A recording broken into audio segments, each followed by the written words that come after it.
Unghetto in the building.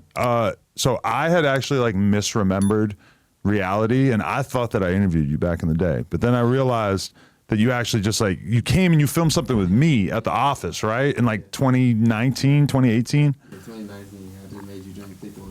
Oh, that was it. Well, break this down, because I didn't know. He told me today you should interview, and I'm like, I ain't see that. I know, and I went and tried to look for it, and then I'm like, oh wait, I didn't interview him. I just like my mind forgot and just felt like I did. I made him drink thick water. He just gobbled thick water with ease. Like, Doesn't that sound like the gay? That's why I'm like, what the is thick water? he just swallowed. Like, This used to be a thing that he would do on his channel. it was like a viral thing at the time, like thick water. Like I did it with Dream Doll and shit like that. It was going viral. Like, Yeah. just seeing who could swallow thick water. Like, It sounds so. it was basically gay. like the consistency.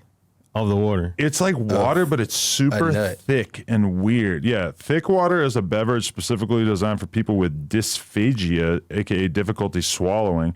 You can purchase thickened water. Adam ain't got that difficulty, clearly.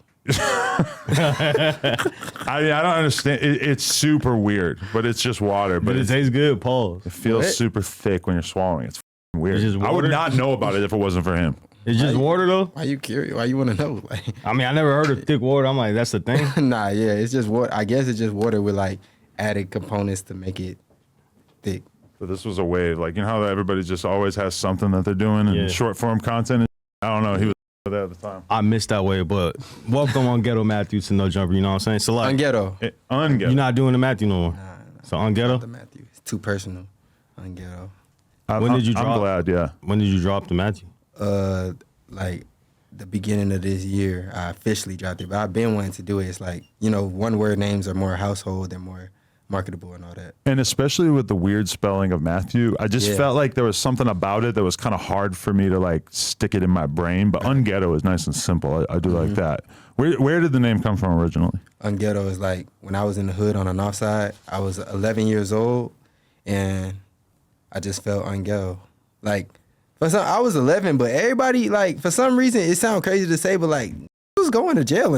Like, like, I guess juvie at the time or whatever, but Yeah. like, I just wasn't one of them kids. I was just on my creative tip. Like, you know, like kids was going to juvie, smoking trees and stuff. I was like, yo, what y'all on? Like, I don't know. But did you grow up in like a bad area?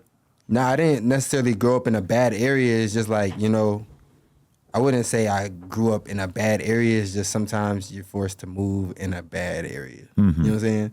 But like, I wouldn't say my whole upbringing was just bad or nothing like that. I would say that no matter what area, like even if it was bad, my mother sheltered us pretty well. Like we stayed in a shelter. I didn't even know it was a shelter until I was like 17, and she was like, "That was a shelter." Where was your dad I at? was like, "Oh, that makes sense." How do you hide a shelter? Like how did she pull the wool over your eyes? I don't know.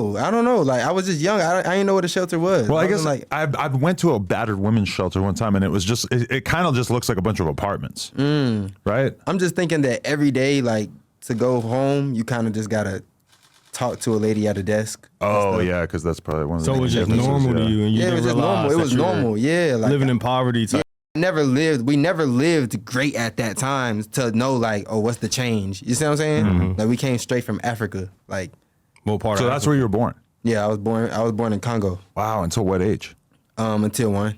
Oh, so you're really Yeah, young. We Okay. came straight to like New York, Connecticut. Wow. Yeah. Damn. So, Childish Gambino had like an influence on your career early on? Like, at least your name? Yeah, because I don't even know how I seen it, but like he dropped this song called Freaks and Geeks. Like it was a music video, and I don't know, it just blew up. Like, and I was like, who's this? Childish Gambino. And it's like, he was just him. Like before then, I wanted to be Lil Wayne, like straight wanted to be Lil Wayne. I'm like 10 years old, want to be Lil Wayne. Yeah. You know what I'm saying? I'm calling myself Wheezy.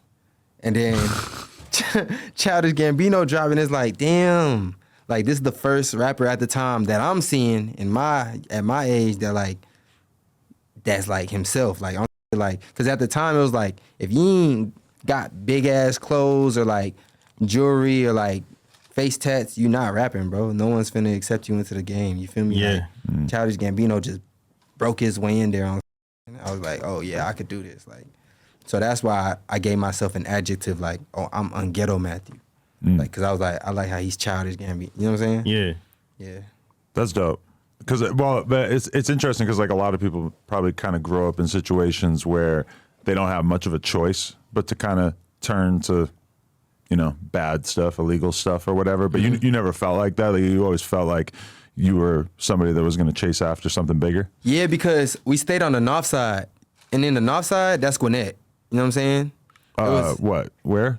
It's Gwinnett. That's in Georgia. Oh, Like, so you moved to Georgia when you came from Congo? Okay. Yeah. When we came from Congo to New York. New York, okay. To Georgia. Okay. Like Georgia is like 8 to like high school. You know what I'm saying? That's Okay. like, so it's coming of age years. You feel me? Right. So like when you say Gwinnett in Georgia, like the Migos from the north side. It's like when you say the north side, people be thinking like super nice. You know what I'm saying? It's like a nice area, but it's like Atlanta's like that. Like you could be in a trash ass neighborhood and look across the street and see like luxury. Yeah. So it's like, even though we was in a trash ass apartments, I could see across the street them some nice ass cribs. So I'm like, yo, like, what the like, you feel me? So now- I already knew like, bro, I'm trying to get to that type shit because I could see it. A lot of people, like, let's say, I don't know, be growing up in Chicago, I don't really know about like other hoods, like for real, but like